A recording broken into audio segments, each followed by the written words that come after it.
Those of you that are desperate to leave Nigeria, this girl's story is going to make you think.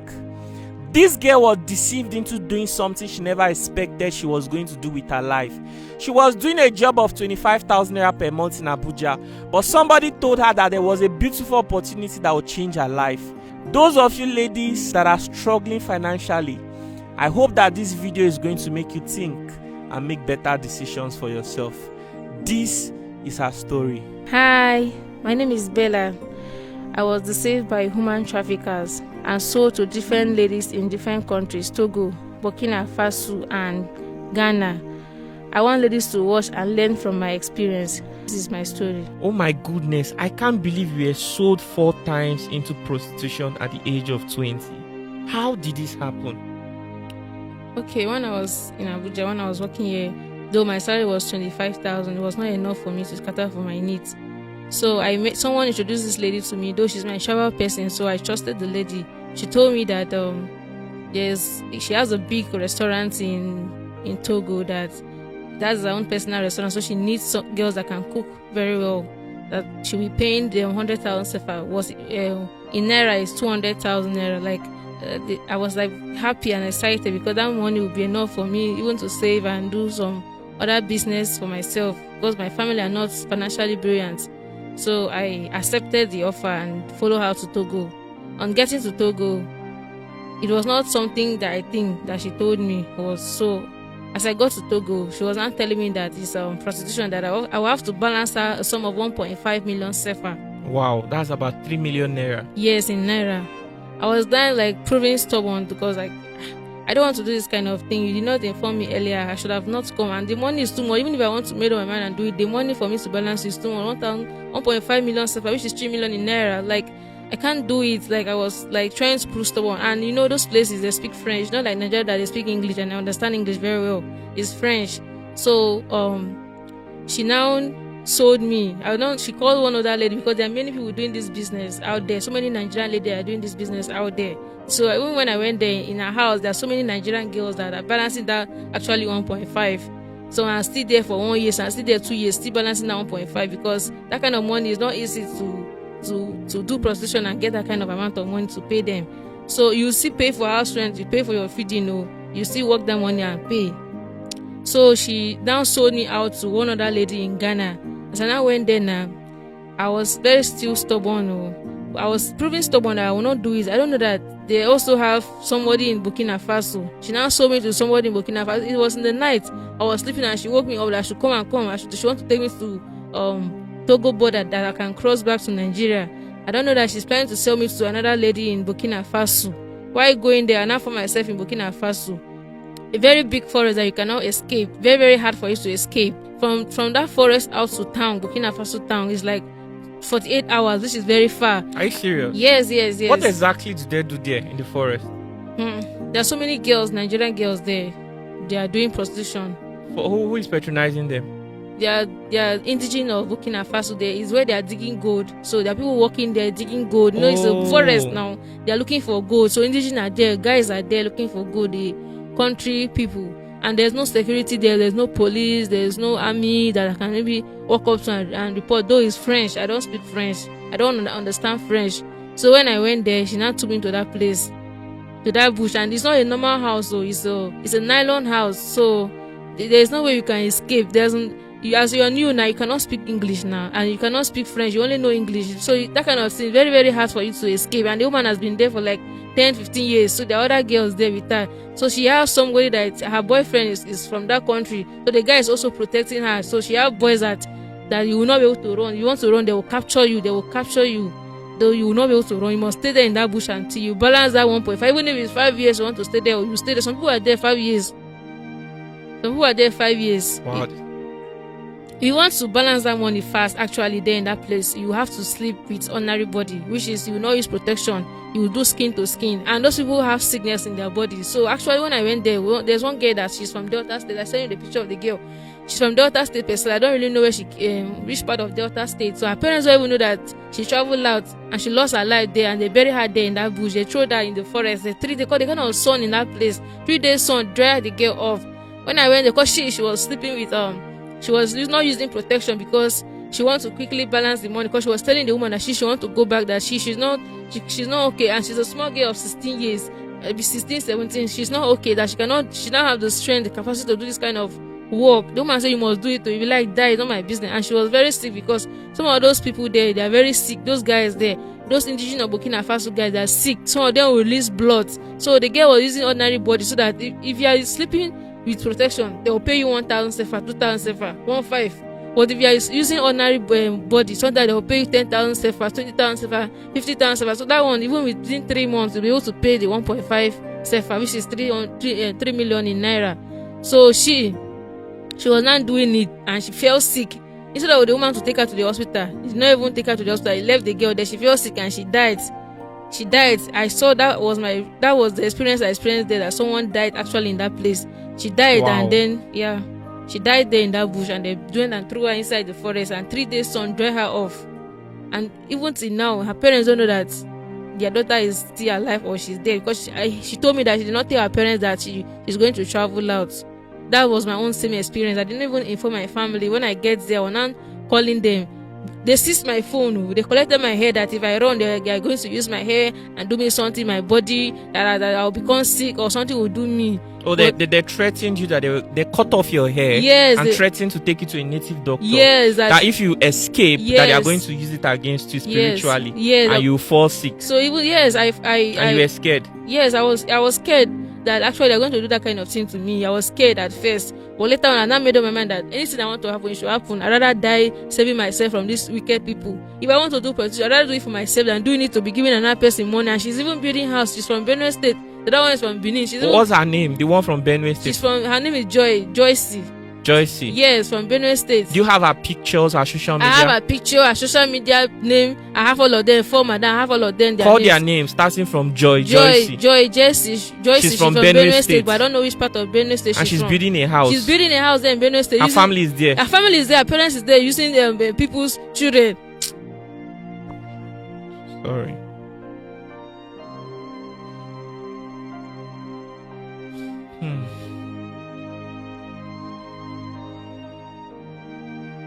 It's not really something that I want to talk about, though, because anytime I'm remembering that, it got me emotional, because I really went through a lot there. I saw a lot. As girls are already there crying. Even my friend is still there. She's even crying that she has to pay the 1.5 sefa, but she's not even having transport to come back. So she's sick, and the woman has refused to give her transport to come back, or even treat her that she's very sick, that she managed to pay. She balanced that 1.5 for 2 years. I went there, she was still there even till now, 2 years, which is 3 million sefa. The woman is using the money to be us here in Nigeria. Sorry. Wow. And there are lots of girls there. There are still girls there. Like how old? There are still younger girls there. Some girls they will even bring them as a virgin, and then they will not disvirgin them to they must balance that money. Even if you are a virgin, you went there, they will disvirgin you so that you must still be meant to balance that money. Even older women are there. People that even have children, so people that are older than them are there serving them. What exactly is going on in this country? Poverty is really eating deep into a lot of people. How can one be so desperate for success that you are using innocent souls to enrich yourself? Why are people not talking about this exactly? So what are the names of the other traffickers? You mentioned one, Joyce from Benue State. The other one is Sarah from Benin, Isham, precisely. Does she have a full name? Yeah, I don't know her full name, but I know her as Sarah. Do you have pictures of her social media? Yes, I have it. Okay, good. The other one is Bright Nandi, from Cross River State. Then the other one is Favor Manfe from Cross River State, Boki also. Mama of Ashawo them. Those ladies are very, very heartless and wicked. These are the reasons we share stories, so policymakers be able to look into their policies, so security agencies, have new inspiration of things that they are supposed to do. People will be aware, citizens will be more careful. What exactly is going on in this country? Can you tell us about some of the other activities that happened over there? Like some that I saw, if you get pregnant there, and that country, Burkina Faso country, very abortion is not that easily. So if you happen to get pregnant, you have to give birth to that child and still continue to balance that money. Even the ones that got pregnant there, the baby died because she gave birth to the baby premature. Even with the pregnancy, she was still sleeping with men to balance that money.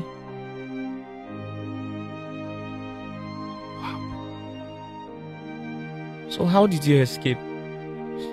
There is also one girl that managed to pay the money, so she was using her phone. When I went there, she just paid the money, so I was using her. She was using a big phone, though she's not that intelligent, so she don't know how to read. So I was using her phone to chat my family and talk to them here in Nigeria. So when she see those chats, she don't used to understand because she don't know how to read.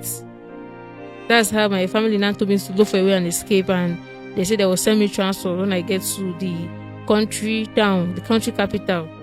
So there's one guy that is in that bush. So I now talked to the guy to help me to escape.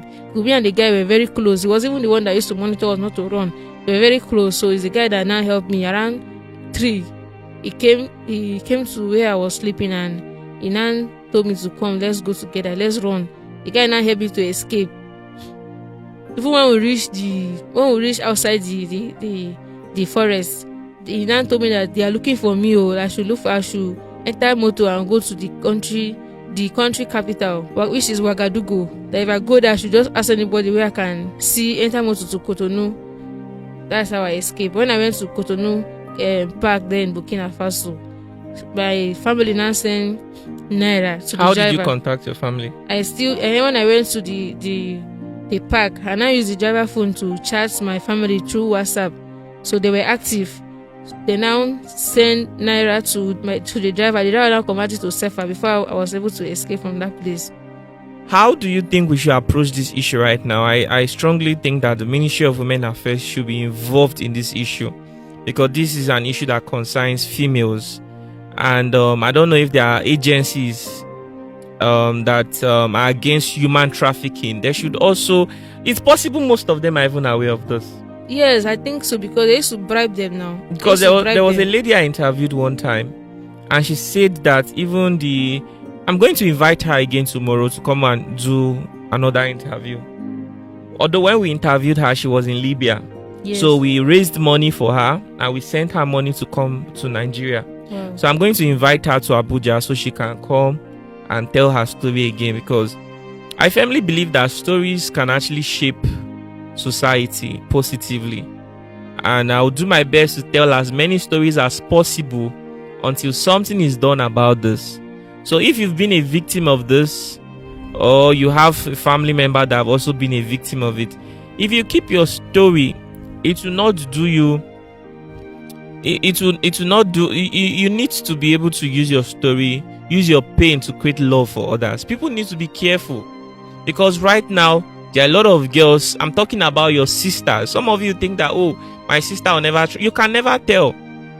Your relatives, it could be anybody. So we need to sensitize people about this. There needs to be enough sensitization about human trafficking. So I, for one, will continue to use my platform to do what the Nigerian government are supposed to do. I firmly believe that we can use stories to create change, and I'm so grateful for God for sparing your life and how you escaped positively. I hope that this story you've shared will really help and change a lot of things. And those of you watching this video right now, we have put the images of the people who she claimed trafficked her, their social media accounts. I'm sure some of you who are from their states should be able to recognize these people and take actions accordingly, because this does not make sense in any way. So do you have any advice for young girls out there? Yes, my advice to young girls out there is that if anybody comes to you that you should travel out, please don't go. Please don't go. Stay in your country, because your country is even better than that country you are going to. Please don't go. Just stay in your country and know whatever thing you are doing, be contented with whatever thing you are doing. It might be little, but it's okay. For your happiness, for your freedom, it's okay. So while we're having this interview, a lady behind the scenes she said she has had some sort of experience because she lived in Dubai for 4 years and she saw what most Nigerian girls went through in Dubai. So let's invite her over to speak. You said you were in Dubai for 4 years. Yes, please. Can you tell us some of the things you experienced there? Okay, I lived in Dubai for 4 years, and during my stay there, I can assure you that what this lady is talking about is actually very true. Like, during my stay in Dubai, I had there were a lot of girls, because me, I went on my own. So one of their ways of, trying to do this is when they tell you they are taking you to that place. So I had the opportunity of meeting with a lot of girls, young girls. So some of them are not even up to 18. Small girls, like they will bring them to Dubai, give them the impression that they want to change their life. The first thing they take is their passports. They seize their passports? Yes. Because once they take your passport, they've already taken you. There's nothing you can't even go back to the country. You can't even do anything. You understand? And they used to perform some kind of ritual, because I had the opportunity to really interview a lot of them. They said they would take their hair from their pubic areas and then use it to do whatever they want to do. Try to scare them away from talking. You understand? Or from escaping. From escaping and from even talking to somebody. Because once you talk to somebody, a person or two, maybe your helper or something will come. You understand? So I really can relate to what she's talking about. And as we speak, people of God, see, there are 1,000,001 underage young girls outside there in Dubai. But then I noticed that since the government of UAE chased some people away and then created a new law, a lot of them channel their energy to other places like this Libya, and other African countries. There's this one that is raining, not even African. There's this other one, this country I can't remember, but is it Turkey? No, not Turkey. This one that is supposed to be in Canada, but they are not in Canada. I don't know. Yeah, wow, this is really, really crazy. Yeah, so and there's something you talked about that you're not even talking about. You said some of these girls are so desperate to escape right now that they don't mind committing a crime just to voluntarily hand themselves over to the police. Yeah. That they feel safer in the hands of police than in the hands of these human traffickers. Yeah. And the thing is that these human traffickers target people from poor family background. Naive. So when somebody you're in Nigeria and you're struggling really hard to even eat, and somebody tells you, I'm taking you to Dubai, I'm going to sponsor all your trip, that opportunity is not just because the person likes you. No, it's a trap. It's a trap. You are going to pay, and you're going to pay times 10 of that amount the person you spent in taking you over to Dubai. You are going to pay back. It doesn't even end with payment. Okay. These people are very greedy. They might tell you, like I caught this because there was one girl I rescued and then she stayed with me before she left.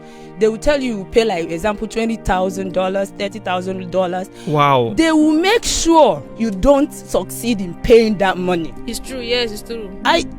They will make sure. Sometimes they will frustrate you. In a example, you might just do anything, maybe something as little as anything. They will now okay, I'm canceling your payment. You're starting all over again. You understand? So I even wanted to take. So I think I'm fine. Is wow. that okay? Wow. This is really serious. I can't believe this is happening. Wow. So they are using people's children to build houses to enrich themselves, to send their children to very good schools. Funny enough, apart from deceiving that's people bondage. That they are coming to work, there are people that willingly want to go. If you want to go, shall I make sure you're taking yourself there? No, if you are doing something willingly, then I don't have any problem with it. I don't think anybody will have problem with it. The thing is that this is against somebody's will. Do you understand me? So that is where you've drawn the line against humanity, because it doesn't make sense. I mean, everybody is trying to better their life. So if somebody says, "Oh, I want to go trick somebody to make money, I want to go sleep with somebody to make money," it's their choice. They are the ones that understand how hard life is. Do you understand me? I don't have any issues with that, but the problem I have right now is with trafficking against somebody's will. I mean, we are talking about somebody's sibling, somebody's child. Right now, they are in bondage. and there's absolutely nothing that can be done about it. By creating this video, we are going to liberate some people, because I'm very positive that the government agencies might see this video and want to respond accordingly. And there are also people too who reach out to tell more stories. By telling more stories, we are not just going to get the attention of the government, we are also going to get the attention of international organizations. Where I'm very happy that she escaped and today she's telling her story. Let's do something about this Nigerian government, well-meaning citizens. Let's see what we can do. So what are you doing right now with your life? What do you do at the moment? I'm not doing anything actually. I just came back. I came back early this year. You have not figured out what you want to do? Yes. What do you have in mind? Though I want to learn a trade. You want to learn a trade? What trade is that? Fashion and designing. Fashion and okay, is it selling of clothes or making of clothes? Making of clothes. Okay, you want to learn how to make clothes. Yeah. Do you have any institution in mind in Abuja where you go learn it? No, I want to do it in Lagos because I don't have accommodation here in Abuja. Who are you staying with right now? I'm staying with my friend. Okay, what about in Lagos? Do you have accommodation? My family are there in Lagos. Your family are there? Yeah, it is well. Thank you so much for watching this very video. I'll be looking forward to interview more people who have the same experience, because I firmly believe that by creating awareness about it, things will definitely change. Let's say bye to our viewers. Bye bye. Thanks for watching.